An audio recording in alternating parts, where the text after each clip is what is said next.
starting for like a business which promotes those kids with autism. They draw, design or the bags that we are going to start. It is called the Tattoo Me.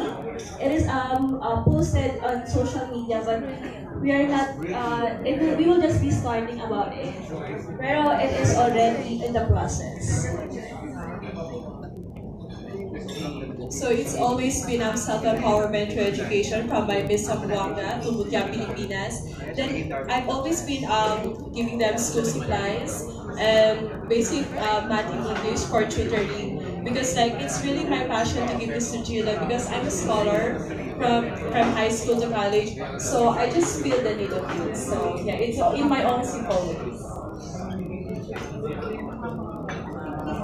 So my advocacy has to do with Cebu drug rehabilitation programs.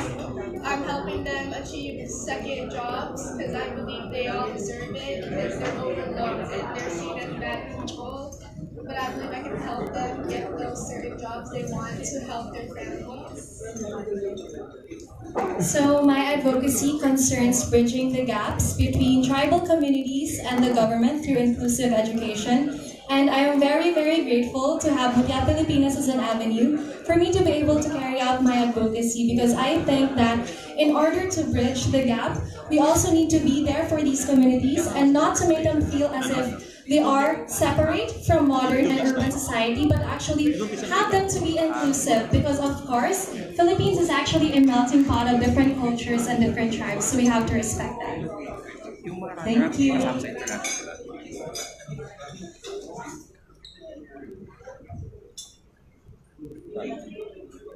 Hello, girls. Good afternoon. I'm Robert from Manila Bulletin. I want to ask all our winners here just one question.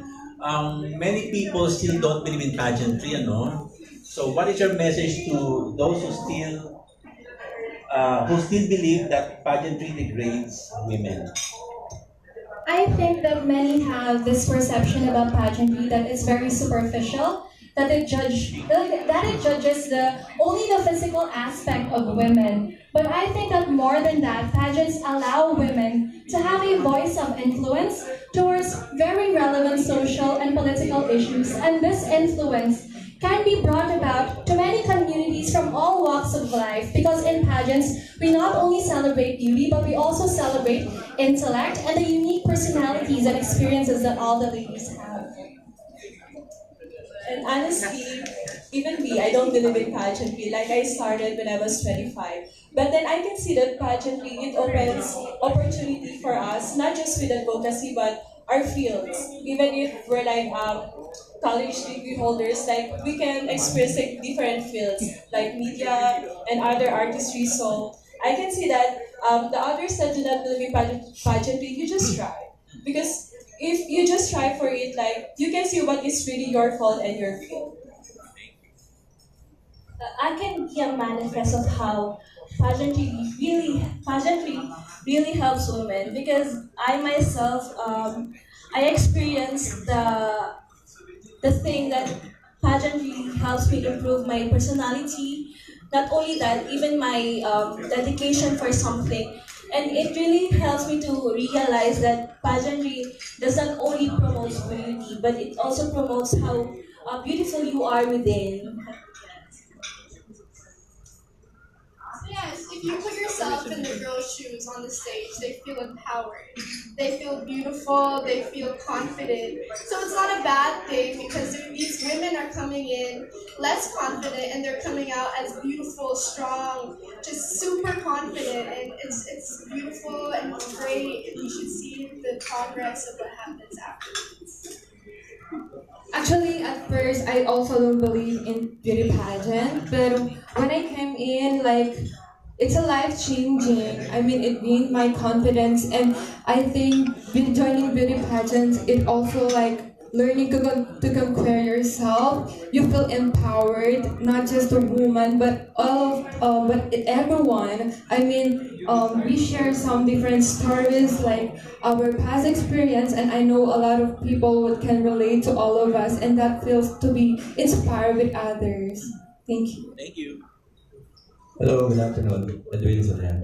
Yeah, as part of your preparation for the international pageants, what have you learned so far about those pageants, and have you actually gone out of your way to scout the other contestants from the other countries? And to the runners up, what have you learned from the queens here that you intend to keep in mind should you decide to join another pageant in the future? So of course, for myself, if once I found that I was competing with over 70 beautiful women from all over the world, it's very easy to compare myself to all these beautiful ladies. But I think that I should be grounded on my purpose as to why I have joined this pageant. I want to carry out advocacies. I want to become a voice of inspiration for my fellow Filipinos. And I don't think that insecurity or comparison should be able to stop me from doing my purpose. Like at first, I really see myself as competing in an international arena for a World Cup model. And I've googled for it on the YouTube like last year, it was in Milan. So I've seen the girls like doing the runways and photo shoots, so I really need to work on that. So I had not seen the other contestants, but I've really just been focusing on myself and how to improve myself in my Q&A and everything that I need to do to get the crown. Of course, as a first runner-up, our journey between the queens and as a runners-up is very different. But you know, we're always learning about from them. Like as a first runner-up, if my reign is going to end, I know there's a lot of opportunity if to improve my the way I talk, the way I walk, or the way I carry myself in front of many people. And I hope the support of everyone we're still here. And of course, with the help of Murtia organization, I know that we have a lot to learn something from this journey. The queens, not only the queens, even all the media, they have inspired me to do well, to do more. Because we are different. We are uniquely different from one another, and I think from the differences that I saw within from all of us, I think that that could really be a big help to me for me to improve more on myself whenever or if ever I will join another pageant, maybe next year or the next years. Hi, good afternoon. My name is Kim from the Daily Tribune. And I know that the crown was already discussed during the coronation, right? So just for clarification, who designed the crown and does it entail any symbols or gems, something like that? I think it is a question that is best answered by Mami Kari.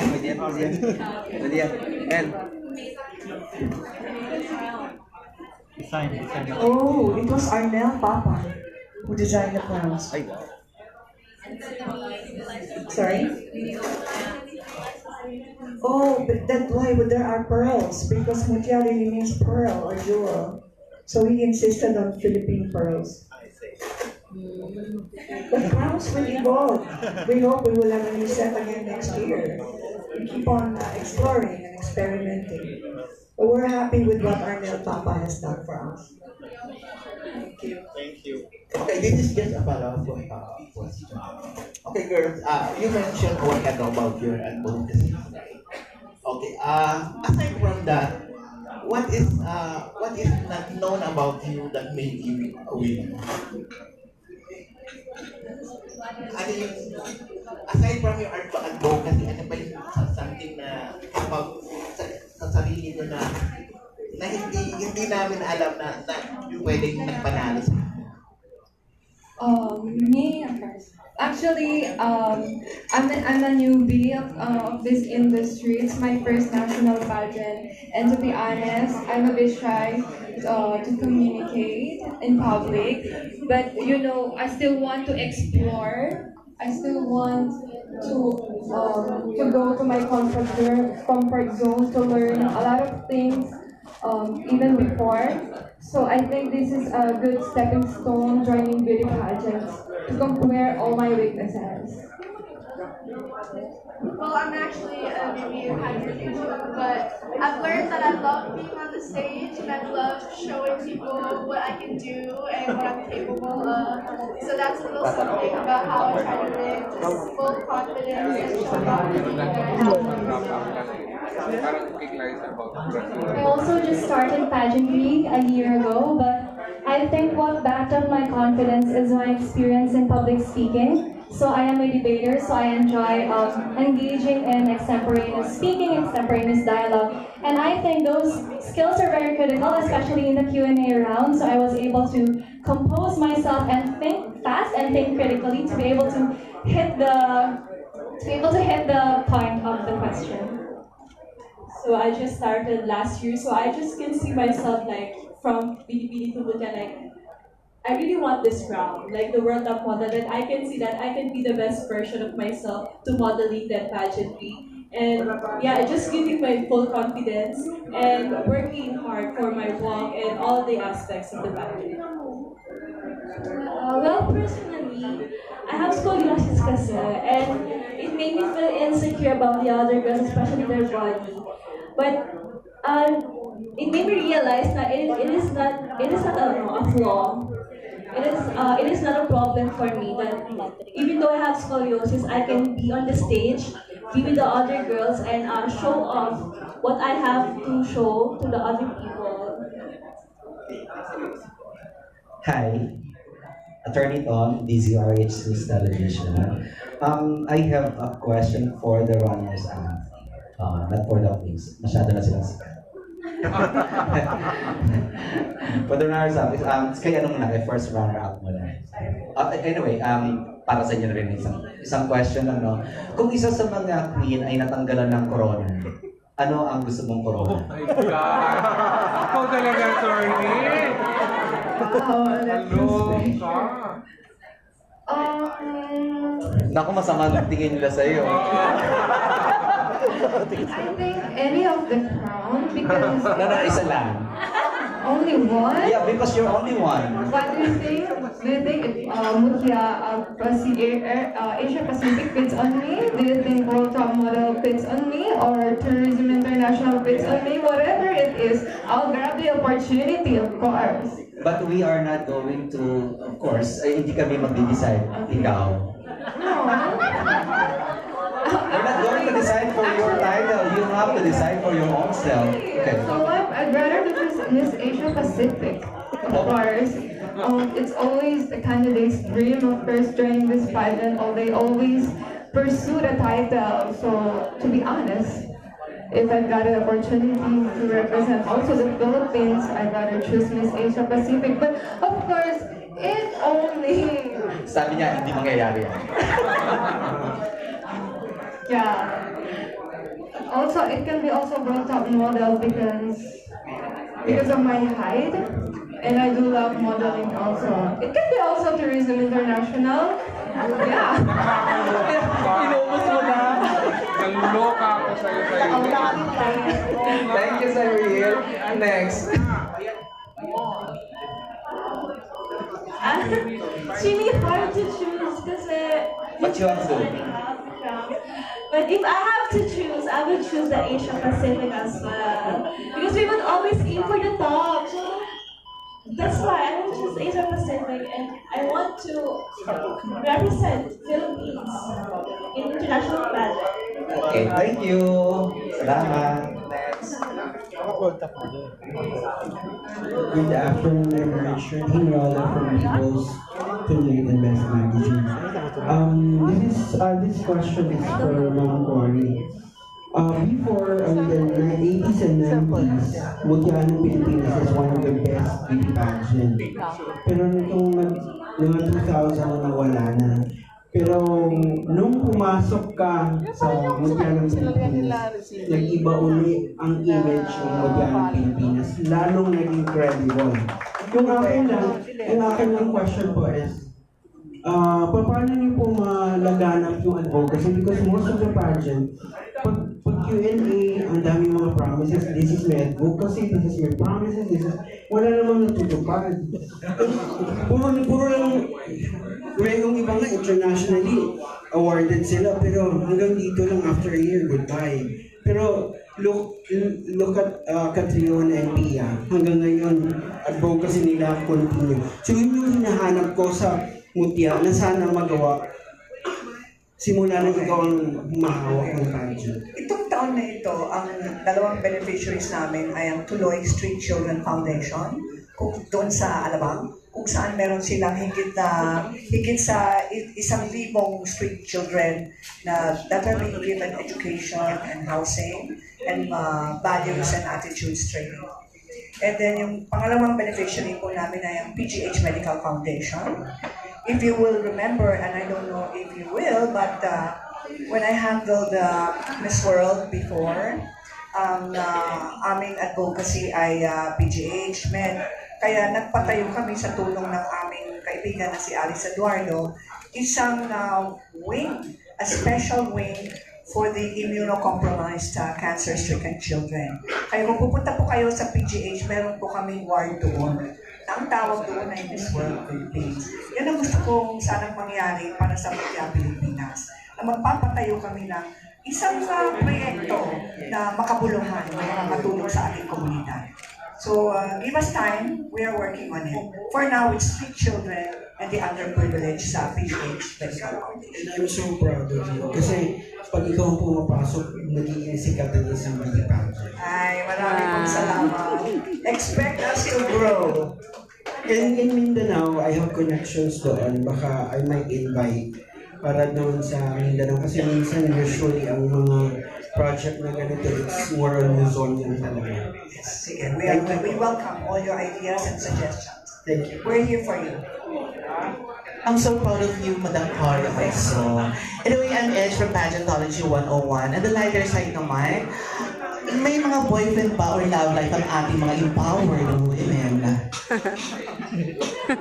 Okay, let's start with first runner-up. Oo, kasi masyadong seryoso ang ating mga ano. I'm so sorry because I have no boyfriend since birth. Okay. Yeah. I'm so sorry. I think I can answer that. How about this? I am currently in a relationship. Okay, a relationship. Okay. Yeah, I've been in this is my first relationship. I've been in this relationship for about a year, 3-4 months. And we're going strong. Sana all. How about our Mucha? Of course, Miss Mucha.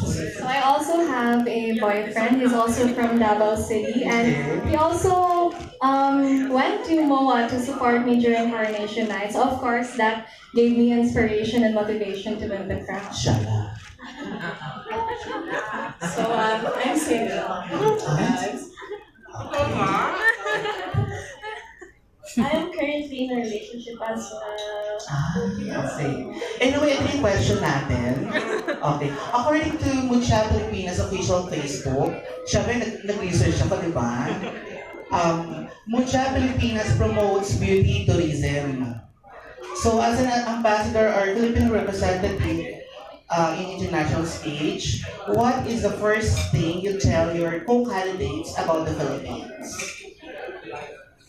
So if I were to introduce our country to the different candidates in the Miss Asia Pacific international competition, the first thing that I will tell them is that the Philippines has many ethnicities. It is